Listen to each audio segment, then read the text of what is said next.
این یقین بدانه که رب العالمین برای او عزت بخشیده است و یعز من یشاء و یذل من یشاء. هر کسی را او بخواه عزت میکند، هر کسی را بخواه خار میگرداند.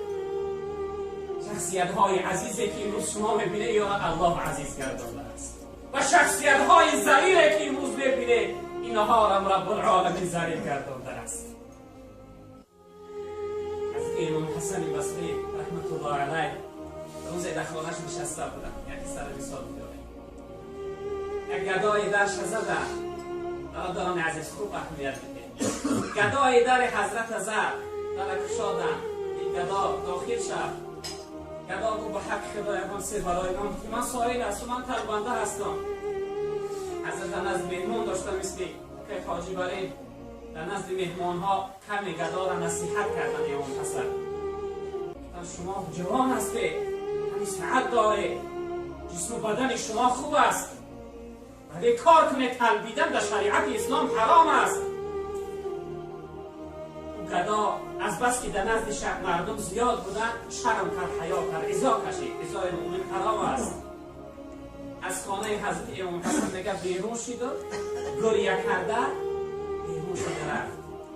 وقتی که این چنین کرد از این کار رب العالمین خوش نآمد. البته خداوند دوستاشو به سبب الهامات خبردار میکنه که کاری ناخوب کردی. البته میگه به سبب الهام در دل حضرت پیدا شد که رب العالمین گفت ای حسن از این کاری تو ما را خوش نآمد. حضرت امام حسن وقتی فهمید که کار کرده از که رضای خدا نیست، بی خود چی ناراحت شد، وجود لرزه گرفت، از در بیرون شد در جستجو و سراغ گدا کجا باشد. دیگه 3 شبانه 3 روز کافت. روز سیوم رفت در لب یک دریا پیداش کرد. دید در لب دریا نشسته است، در نزدش کمتر کچاخی اربوز و کچاخی کارتوشک است، اما در آب شوشته و خورده ایستاده است. از روزی که حضرت نصیحتش کرده است تلبیدن بس کرده است، کارش همون یعنی چیا؟ کچاخ‌ها را از موجودهای دجلی جمع کرده و خوردن شده است. حضرت امام حسن میگه بنز شرف دستا را پیش برگیرید و سلام علیکم. گدا گفت و علیکم السلام. گدا گفت امام حسن گفت ایزام دادی در پیش مهمانات نمیشه که گپی خوب تاکی جواب میداد، ده تا خیلی نصیحت رو میکردی، نمیشه که با گپی خوب جواب میگفتی، من سیاست کردی، من شرم آلود کردی در نزد مردم. حضرت گفت که میبخشی. گدا گشت گفت که بخشید من به خاطر خدا. گشت گفت امام حسن یک چیز میپرسم جوابم بگو. چی میپرسی؟ او وقتی که من بس پسی دری تو را آمدم در تزدم، در کشادی دیدی که گدا هستم، سائل هستم، محتاج هستم، یک بار فکر نکردی که کی تو را حسن کرد و من کی گدا کرد؟ یک بار فکر نکردی کی تو را دارنده کرد، کی تو را عزیز کرد، کی تو را بزرگ گردان و من کی خوار و ذلیل و محتاج کرد و به در تو آورد؟ کی میگه من برادرم عزیز؟ غیر رب العالمین دیگه کس میتونه که صفی حاجی های ما را لجه خطاب بگردانه، صفی عالم های ما را اینجا بشنانه و جمع بیاره. این همه عزت خدا، این همه نعمت خدا، این همه منت خدا هست.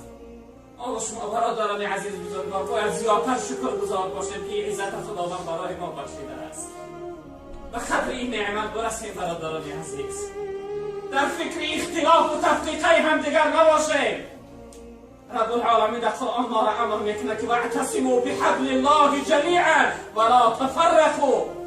همه شما ای عالم ها، ای سردار ها، ای حاجی ها، ای دارنده ها، ای جمعیت مسلمان ها، در دین خدا چنگ بزنه، یک جایه باشه، تفریقه و پریشان نشده، در فکر جداگی نباشه، در فکر بدگویی نباشه. برادران عزیز بزرگوار، جسم و بدن ما از خاک است و آخرش به سوی خاک است.